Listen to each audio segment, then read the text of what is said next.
तो बहुत बहुत स्वागत है आप लोगों का स्टूडेंट्स। इस वीडियो में एक मैं बहुत इंपॉर्टेंट चीज़ आपसे डिस्कस करने वाला हूँ जो आपकी मैथ्स की स्टडी को रियली बहुत अच्छा कर सकती है। तो जैसे हम जानते हैं कि अभी हमारे पास 3 मंथ्स रिमेनिंग है मैथ्स के एग्ज़ाम के लिए या बोर्ड के एग्ज़ाम के लिए आप बोल लीजिए, जो अभी अपडेटेड जैसा भी शेड्यूल निकाला है उसके अकॉर्डिंग। तो एक मैंने जो फील किया है मेरे 6 इयर्स एक्सपीरियंस में मैथमेटिक्स टीचिंग में, कॉन्फिडेंस का बहुत इंपॉर्टेंट रोल होता है। किसी भी फील्ड में जाइए कॉन्फिडेंस बहुत इंपॉर्टेंट होता है, और मैथ्स में स्टूडेंट्स का जनरली कॉन्फिडेंस ही कम रहता है कि चलिए मेहनत करके मैंने इतना सब पढ़ लिया, सब कर लिया, रिवाइज़ कैसे करेंगे सर एग्ज़ाम में। वो तो बोर्ड के एग्ज़ाम में मान लीजिए कभी कभी टाइम मिल जाता है कि 4-5 दिन का टाइम मिल गया, लेकिन ऐसा कोई फिक्स तो है नहीं। मान लीजिए टाइम नहीं मिला उतना, और 10 दिन में पूरी बुक रिवाइज़ कर पाना कैसे पॉसिबल होता है। तो इस वीडियो में मैं आपके साथ एक ऐसी स्ट्रैटेजी शेयर करने वाला हूं जो कि ना कि आपके रिवीजन को इफेक्टिव कर देगा बल्कि आपकी एफिशिएंसी को भी बढ़ा देगा। तो वो स्ट्रैटेजी क्या है?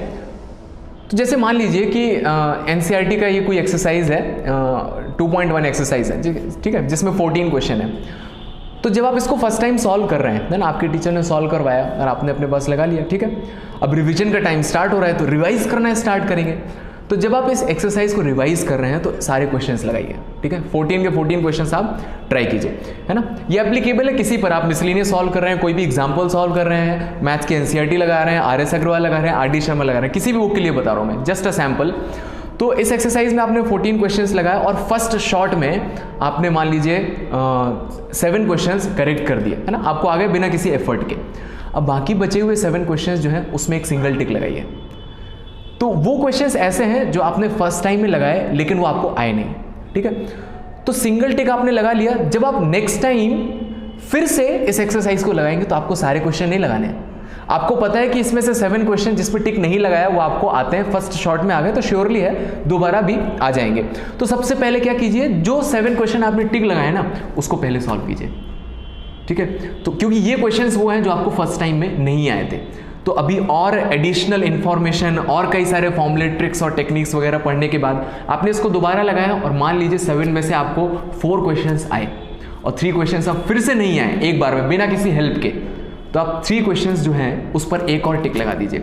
तो अभी इस एक्सरसाइज में आपके पास क्वेश्चंस ऐसे हैं, 7 क्वेश्चंस ऐसे हैं जिसमें सिंगल टिक लगे थे, और जब आपने 3 क्वेश्चंस पर एक और टिक लगा दिया और डबल टिक हो गया। इससे क्या हुआ, ये जो क्वेश्चंस हैं ये थोड़े और लेवल के हैं। तो थर्ड टाइम जब आप इस एक्सरसाइज पर आएंगे तो आपको क्या करना है, सबसे पहले डबल टिक वाले क्वेश्चन सॉल्व करने हैं। डबल टिक क्वेश्चन सॉल्व करना है तो उससे जो सबसे इंपॉर्टेंट, जो टफ क्वेश्चन है आपके लिए, है ना, आपके लिए क्या टफ है वो जानना बहुत इंपॉर्टेंट है। सबके लिए क्या टफ है, वो हो सकता है आपके लिए टफ ना हो, और जो आपके लिए टफ हो वो हो सकता है दूसरों के लिए ईजी हो। तो ये स्ट्रैटेजी ये इस तरह से है कि आपको पता चलेगा कि आपका क्या टफ है। तो पहले आप इन 3 क्वेश्चन को सॉल्व कीजिए जिसमें आपने डबल टिक लगाया, उसके बाद आप सिंगल टिक वालों को सॉल्व कीजिए, और फिर टाइम बचता है तो फर्स्ट टिक। आप सोचिए इस तरह से अगर आपने पूरी एनसीईआरटी में इस तरह से टिक लगा लिए, तो जब आपको एग्जाम टाइम में रिवाइज करना है तो मान लीजिए आपने एनसीईआरटी 2 बार या 3 बार आपने सॉल्व किए, 3 बार आपने सॉल्व किए, तो आपको ट्रिपल टिक तक मिल जाएंगे आपको क्वेश्चंस। तो सबसे पहले क्या कीजिए, पूरी बुक में से ट्रिपल टिक वाले क्वेश्चंस सॉल्व कीजिए। तो कितने क्वेश्चंस होंगे, ज़्यादा क्वेश्चंस नहीं होंगे, हर एक एक्सरसाइज में आपको मान लीजिए 3 या 4 क्वेश्चंस मिलेंगे, ठीक है। और इस तरह से मान लीजिए पर्टिकुलर चैप्टर में ऑन एन एवरेज अगर 4 एक्सरसाइज हैं तो 4 3 12, और इस तरह से आपके जो 13 चैप्टर है ना, तो 12 × 13, तो इतने आपको क्वेश्चंस मिल जाएंगे, है ना, अराउंड 150 क्वेश्चंस होंगे। तो ये 10 दिन में लगाने के लिए, 10 दिन में या फिर आपके बोर्ड एग्जाम में जितना भी टाइम लगता है, 5 दिन का मिलता है, जितना भी मिलता है उसके लिए सफिशिएंट है। तो इससे क्या होगा, आप ये कॉन्फिडेंट हो जाओगे भाई इसमें जो टफ लेवल के क्वेश्चन है वो मुझे आते हैं, ठीक है। और उसके बाद इसी सेम स्ट्रैटेजी को फॉलो कीजिए आर.डी. शर्मा अगर आप लगा रहे हैं। अगर आप 90+ मार्क्स स्कोर करना चाहते हैं तो RD. Sharma is very must important, ठीक है। अगर आपके पास इतना टाइम नहीं है कि पूरी आर.डी. शर्मा को लगा सके तो कम से कम लेवल 2 वाले क्वेश्चंस जरूर सॉल्व करें, उससे आपका कॉन्सेप्ट बहुत इंपॉर्टेंट होगा। और मैं आपको बताऊं, जो आपके थ्योरी वाले क्वेश्चंस है उस पर मार्क्स नहीं कटते हैं, मार्क्स एमसीक्यूज में चले जाते हैं।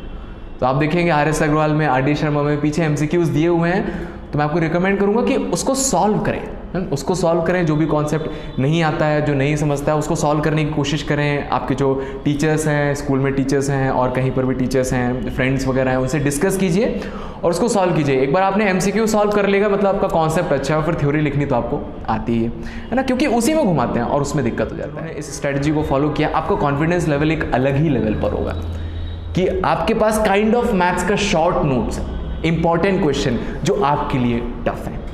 So all the best, keep trying your best, keep revising maths and have a regular touch with mathematics. ऐसा नहीं कि हफ्ते में एक बार उठाया, 10 घंटे पढ़ लिया, फिर 10 दिन के लिए गोल है। इस तरह से मैथमेटिक्स में आप अच्छा स्कोर नहीं कर पाएंगे, है ना। And be a plan person, because it is said that if you are failing to plan, then you are planning to fail. All the best for your exams.